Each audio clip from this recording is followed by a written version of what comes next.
my queen, my queen. Oh, she,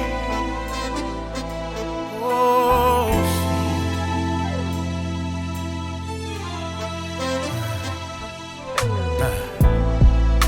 Beautiful, wonderfully made. She's heaven's angel, so strong, even in struggle, yeah. When life comes like a storm from every angle, she rises above it all, the backbone of every home. Nothing compares to all she do.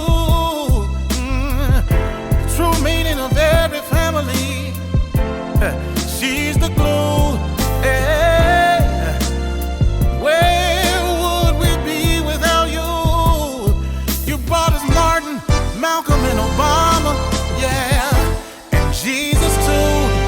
Oh, she's sophisticated, strong, simply amazing, humble, honest, and helpful, educated, ebony, eccentric, empowering.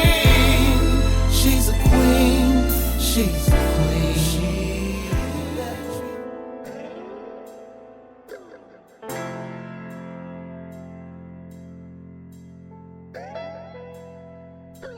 Hello and welcome to Let's Talk with Bishop R.C. Blakes. R.C. is an author, empowerment teacher, and the proud pastor of the New Home Ministries of New Orleans, Louisiana and Houston, Texas. His message circles the globe. His conversational and candid approach to challenging content makes him a relevant voice to all generations. Get ready for a life-changing transformational conversation.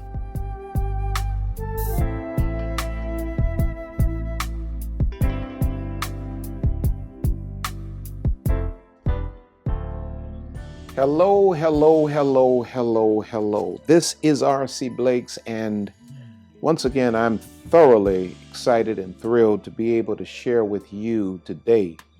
I'm coming to you today out of a hotel room, so I don't have my lighting, I don't have all of my stuff that I'm accustomed to working with, but we're going to make it happen, right? We're going to do what we got to do. I want you to invite some others to come in and to be a part of this discussion today, because I want to deal with something today that I think is going to directly hit at the core of how we can begin to make our relationships better. And in today's discussion, I'm talking from the perspective of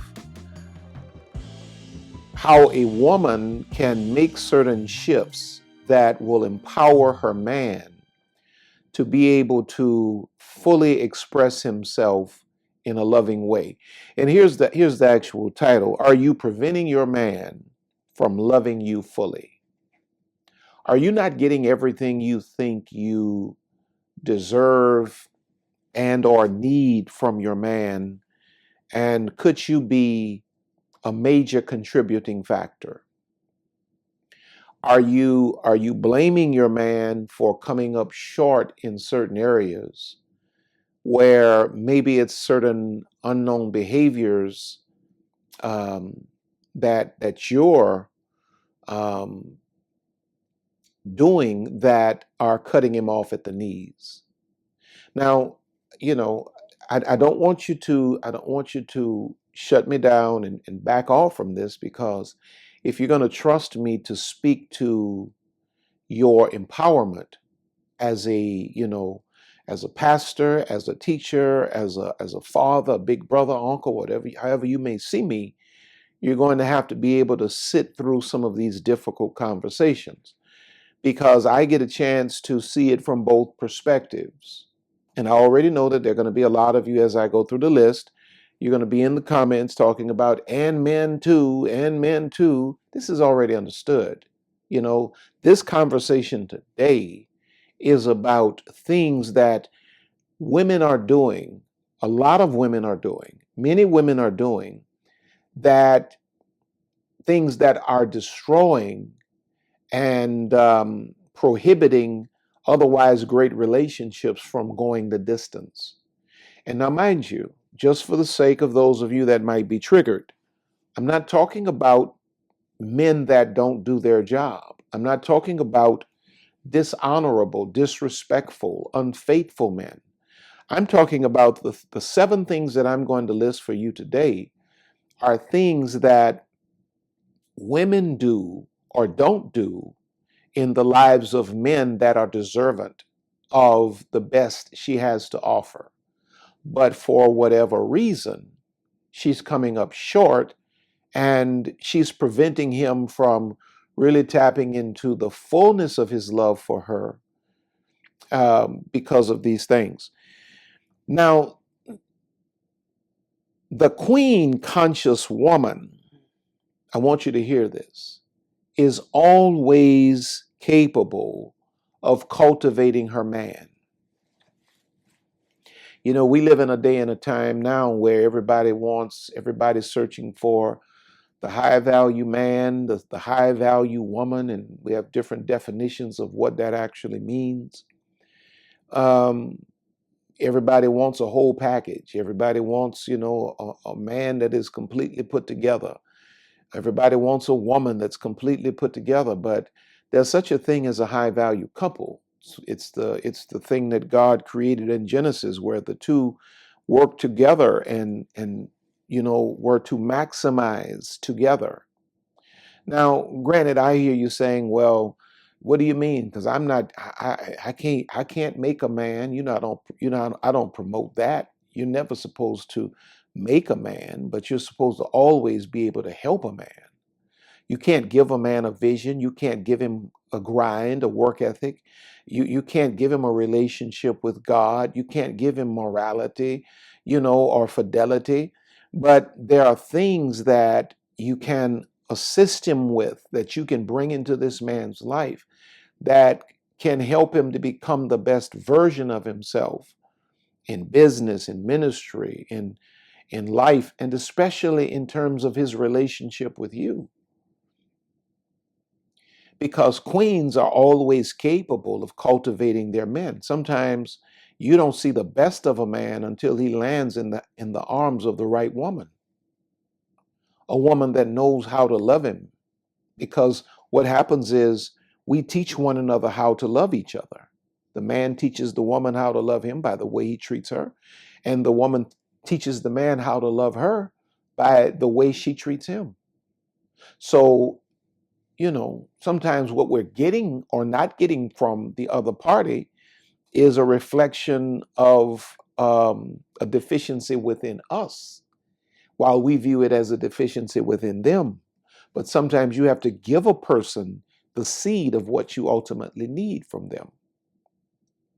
So let's get into this discussion. I have 7 things that I've outlined. Number 1, a list of things that you might be doing that may be preventing your man from loving you fully. Number 1, when you're indifferent to good treatment. When a man does his best to treat you well and you handle it as though it's no big deal. He bends over backwards, he breaks the bank for you and you're indifferent to it. It doesn't even move you. He puts flowers on the nightstand for you and you barely even notice them. You've gotten so accustomed to him bringing flowers that he can bring a new couple of dozen in every week and you don't even notice it. Or he can go out of his way to make certain that he buys you special gifts and you may shrug your shoulders. That's nice. You've become indifferent to good treatment. I like what Isaiah chapter 5 verse 20 says. It says, woe unto them that call evil good and good evil, but put darkness for light and light for darkness, that put bitter for sweet and sweet for bitter. In other words, you've gotten to this neutral zone where you're kind of indifferent, nothing really matters. And, You're not really moved by anything. Nothing is too good, nothing is too bad. You're just kind of indifferent. But when a man treats you like a queen and you look over it, like you don't see it, or like you're entitled to it, um, what you don't realize you're doing is you are reprogramming that good man's heart to stop the behavior that you're indifferent to. So if he's opening doors, if he's talking to you kindly, and he's a gentleman, and he's loving, and he's home on time, and he's faithful, and you're indifferent to all of that, none of that really excites you. None of that really matters that much to you. You are programming that man to stop that behavior. Or if not stop the behavior, you're programming him to move on to a woman that appreciates it. Because whatever is celebrated will be duplicated. And, we as men, hey, all we are, to be quite honest with you, are we're really just big boys, honestly. The same way sons need, the accolades of the mother, and your husband needs the same thing. Your man needs the same thing. He needs to know that you see that he's doing good, because we do what we do, quite honestly, to impress you. Most of what I do, man, is to impress Lisa. I want to hear Lisa say, you're a great husband, you're a great father, you're a great provider, you're a good man. I want to hear her say that. And when I don't feel like I'm hearing that enough, I'll ask, am I a good man? Ask her. I will ask, am I a good man? What do you think? What do you think?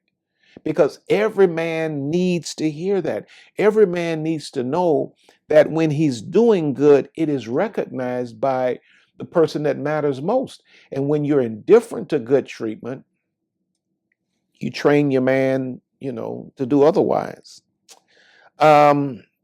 Because here's the real deal, and tell me if I'm lying. If a man does wrong, now a man does right, may or may not be recognized, may or may not be celebrated. More times it's not going to be celebrated than it will be celebrated. But if a man does wrong, it will be recognized and it will be condemned immediately. The Facebook community is going to know about it. The in-laws are going to know about it. The neighborhood, the church, the pastor, everybody's going to know if a man does wrong. So the same energy that you give to a man that does you wrong, why can't you flip it and reverse it and give that same energy in the positive to a man that does you well? Because you're going to have to, you empower your man to go greater and to become even better to you when you're, just not like, well, whatever, it doesn't matter, that's nice. No, that's nice. I mean, I spent my last on this. You know what I'm saying? I'm trying to make certain that I do the very best I can do for you. Yeah, that's nice. That's nice. It's cool. All right. See, men are built to impress, specifically to impress their women. And when a man feels like, hear this, this is wisdom. When a man feels like he can't impress you, he stops trying.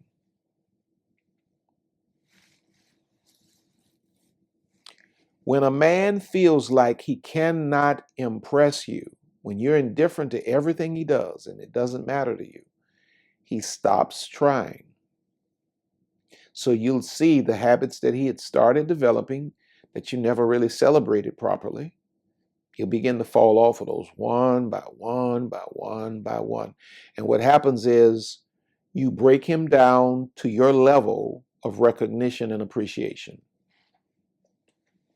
So since you're not going to recognize, since you're not going to acknowledge, me bending over backwards to try to do good, I'll just give you the bare minimum. since I get the same kind of appreciation for it anyway.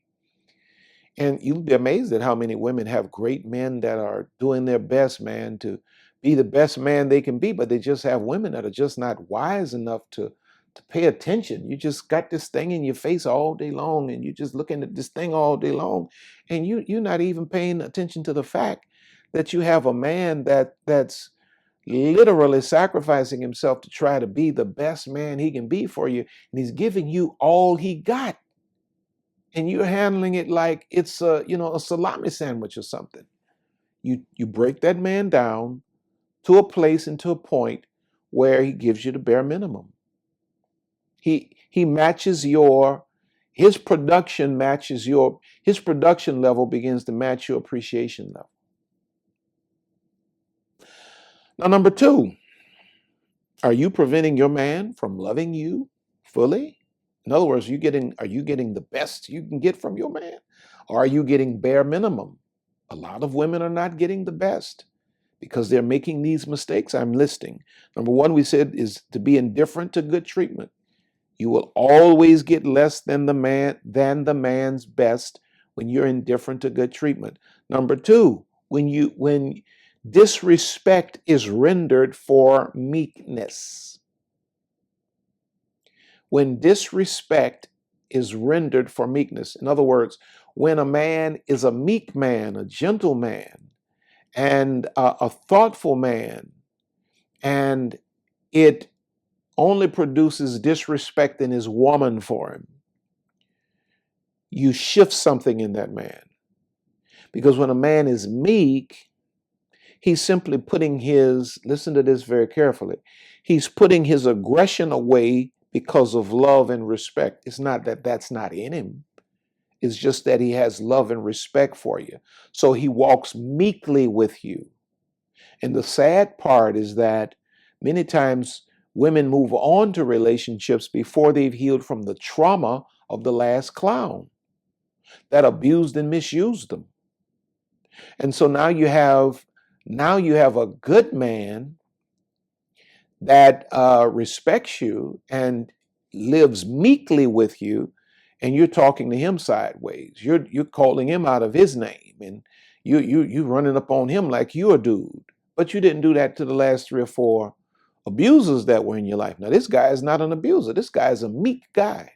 But you disrespect him because you don't realize your soul has been so broken, you don't even know how to receive a healthy man. And so, because he's so different than what you're accustomed to, even though what you're accustomed to always hurt you and left you in tears, it's where your soul has been set. This is why your mind has to be renewed. Somebody has to have this conversation with you because you're about to run a good, healthy man off and find yourself back in the same position on the same level of your brokenness with another clown that will abuse you again. And the sad thing again is that you gave the clown the respect because he was aggressive and abusive. And you don't realize that that has become your dysfunctional norm.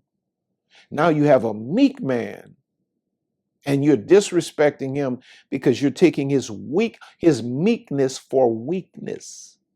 But a true depiction of what meekness is, it's that it's the alpha male lion that goes out into the jungle and defeats another full-grown male lion with his fangs and with his claws. And that same alpha male lion returns to the pride with blood all over his mane from just killing another lion. And he sees one of the cubs that's gotten a little too far away from mama. And with those same fangs and that same bloody mane, he picks that little cub up with his fangs and gently carries that cub back to its mother and drops it off. The same fangs. He's not weak in that moment. He's meek in that moment because these same fangs just got through destroying another full-grown lion. Well, a lot of times you have a man that has all of that in him, and you think he's weak because he doesn't cuss you out. You think he's weak because he doesn't put his hands on you. You think he's weak because he's not matching that toxic energy that you bring, when you have one of your episodes. And you don't realize that the disrespect you're bringing to this good man for his meekness is not going to end well, because broken consciousness has, in a woman, has subconsciously made modern women, watch this, turned off by stable and mild-mannered men. This is where I always deal with y'all about this type stuff. My type. If it's not my type, it's not my. You've been getting your type for 20 years. And what has it gotten you? Huh? I can give you a list, but I'm going to let you figure it out for yourself. Because the broken consciousness of the modern woman is turned off by stable and mild-mannered men. And even men testify that their women often treat them like more of a responsibility than a joy when they're stable. It's like you're tolerating. You're not celebrating. You're tolerating. So when they are in the least bit, the same man testifies that when he's in the least bit unpredictable or gets a little unstable or gets a little aggressive, the same woman shifts into kindness. That's a broken soul. And so a lot of men have to leave women because for them to stay with a woman would mean that they will fundamentally have to change their constitution, which is not to be aggressive and unstable, but to be a mild-mannered, gentle, and stable man. But the woman he's with will only treat him properly if he's unstable. So men testify that bad treatment, to give a woman today many times bad treatment, is the only way to get her to treat him properly. When he treats a woman well and is faithful and is predictable and is stable, she says he's boring. So there's some work that has to be done, many times. And again. I mean, I could do this very same lesson and flip it relative to how I talk about that all the time, how the behaviors of men prevent their women from giving them their best. But we're talking about the women today. Now, the Bible says in Proverbs chapter 27, verses 15 and 16, it says, "A constant dripping on a day of steady rain and a contentious, quarrelsome woman are alike. Whoever attempts to restrain her criticism might as well try to stop the wind and grasp oil with his right hand." Now, the question is, when you read this, a contentious and quarrelsome woman. So I hear some women saying, "Well, sometimes I got a reason to fuss. I got a If you got a reason to fuss and to be quarrelsome every day, you probably don't need to be in that relationship. But there are a lot of times that you're quarrelsome because you're disrespectful. And the man is meek and mild, and you're misreading his meekness for weakness. You see, a real man is not going to cuss you out. He's not going to put his hands on you. He's going to get his grip. See, like my suitcase is right there, ready to get out of here tomorrow. He gonna get his grip, and he out of there. He's not gonna put his hands on you like your previous dudes did. So all of this fussing and fighting, you're not gonna get your dysfunctional norm to manifest. Not in this man. You're going to simply lose this guy, and then it's going to be some time later that you're going to realize what you had, but it's going to be gone. So the question again is, are you preventing your man from loving you fully? We said what? Number one, women create this by being indifferent to good treatment, by disrespecting meek men. When a man is meek and self-controlled and stable, women many times disrespect him. Number three, when you are so much of a boss, and I am the guy that speaks to the empowerment of women. I write books, I have courses, I do seminars, I do conferences. I'm the guy that speaks to the empowerment of women. If there's anybody that wants you to boss up and reach your full potential and don't let nobody stop you, I'm that guy. But there's a balance. Sometimes you've become so much of a boss, you don't have a role for a man to play. Oh, I got to pause right there for y'all to just think about that. Sometimes you have bossed up so much, you are bossing everything. You don't create space. You don't really need a man. It's like you have made